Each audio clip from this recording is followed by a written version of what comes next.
Let me ask you something uncomfortable about human behavior. We live in a world that preaches peace, mindfulness, emotional regulation, self-care Sundays, meditation apps, gentle parenting, calm communication. Yet some people seem to thrive on the exact opposite. They gravitate toward conflict. They stir the pot. They amplify emotions, weaponize minor disagreements, and somehow always find themselves at the center of someone else's chaos. You definitely know someone like that. Maybe you've been hurt by someone like that.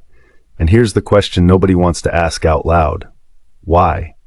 Why would someone actively seek out drama when the rest of us are desperately trying to avoid it? It's easy to write them off as toxic, manipulative, or just deeply insecure. But that's not the complete story. Underneath the chaos, there's an entire psychological ecosystem at work, one that reveals something startling about human needs, emotional hunger, and the strange ways we try to feel alive. Because here's the truth most people miss.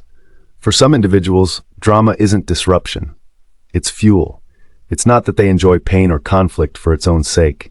It's that intensity, any intensity, makes them feel real.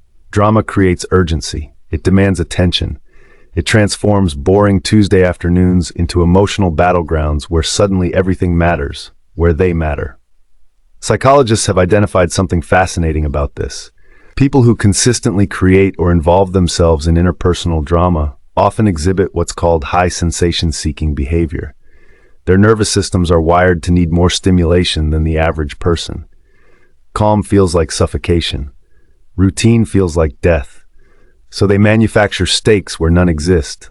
They'll turn a missed text into betrayal, a difference of opinion into a moral war, a minor misunderstanding into an existential crisis. Not because they're stupid or crazy, but because their brains literally crave the neurochemical cocktail that conflict provides. Adrenaline, cortisol, the rush of feeling seen, even if it's through anger, the intoxication of being at the center of something that feels important. And in a world that often feels numb, disconnected, algorithmically flattened, that rush becomes addictive. Think about it. When was the last time you felt truly, completely absorbed in something that wasn't a crisis? When did peace last feel as vivid as panic?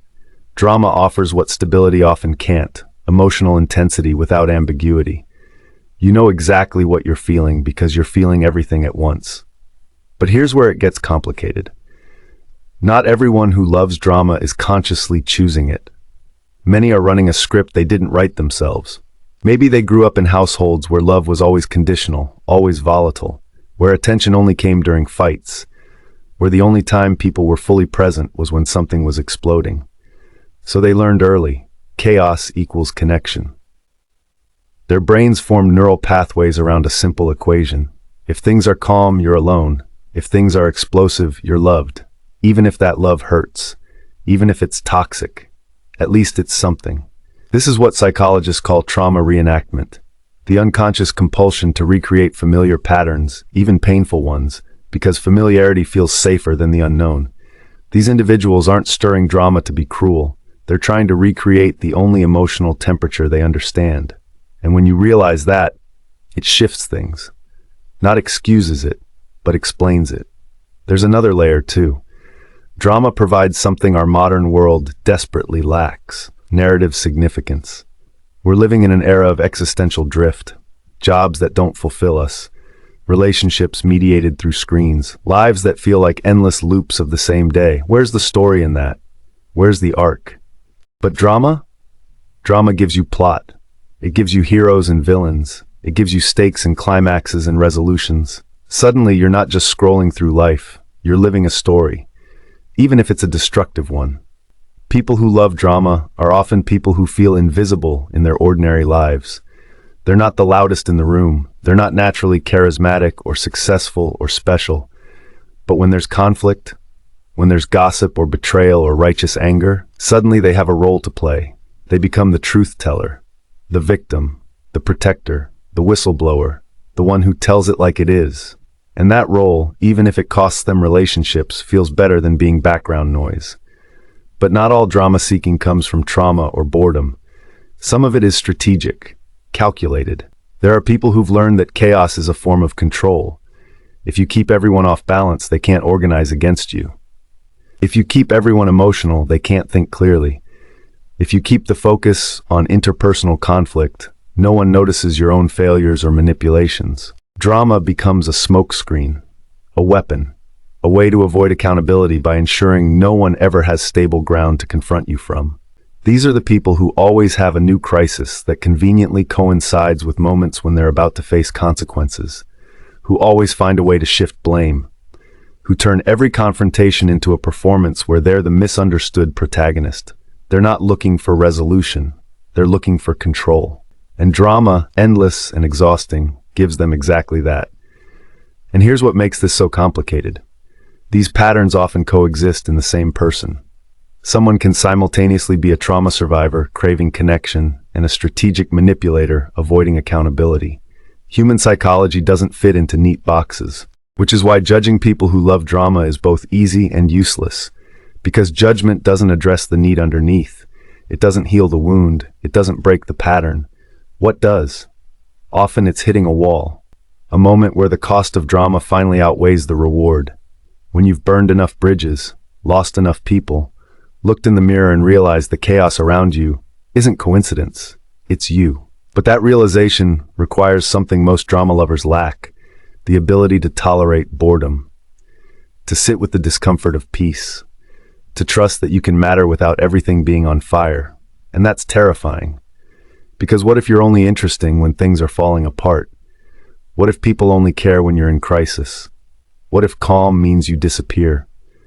Those fears aren't irrational. They're based on experience, on a lifetime of evidence that attention is scarce and conditional, that love has to be earned through suffering. So when you encounter someone who thrives on drama, you're not just dealing with bad behavior, you're dealing with a survival strategy, one that once made sense, even if it's destroying them now. Here's the paradox that nobody talks about. The people who create the most drama are often the ones most desperate for peace. They just don't know how to access it.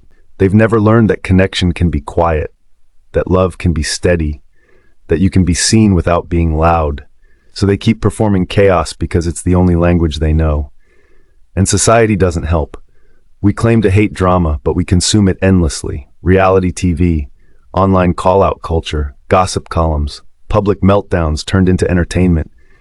We reward dramatic behavior with attention while shaming the people exhibiting it.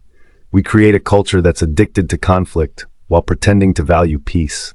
So people who love drama aren't aberrations, they're symptoms of a world that's simultaneously overstimulated and emotionally starved, where connection feels rare and intensity feels like proof of life.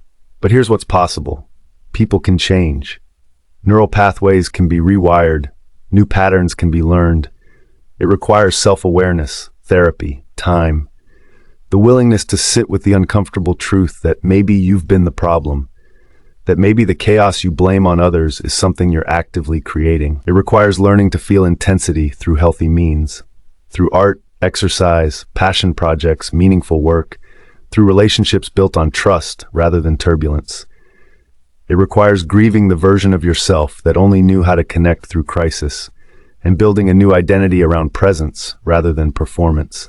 It's possible, but it's not easy, because letting go of drama means letting go of the only emotional home you've ever known. Even if that home was on fire, still, there's something beautiful on the other side, a kind of groundedness that drama lovers rarely experience. The ability to feel safe in stillness, to trust that you matter even when nothing's happening, to build a life that doesn't require constant narrative stakes to feel real. That's the ultimate transformation. From needing intensity to creating it intentionally, from chaos as survival to peace as strength. And maybe, just maybe, that's what people who love drama are really searching for all along. Not more conflict, but the confidence to exist without it. Because in the end, we're not defined by our worst patterns. We're defined by whether we choose to break them. And breaking the drama cycle, that's not weakness.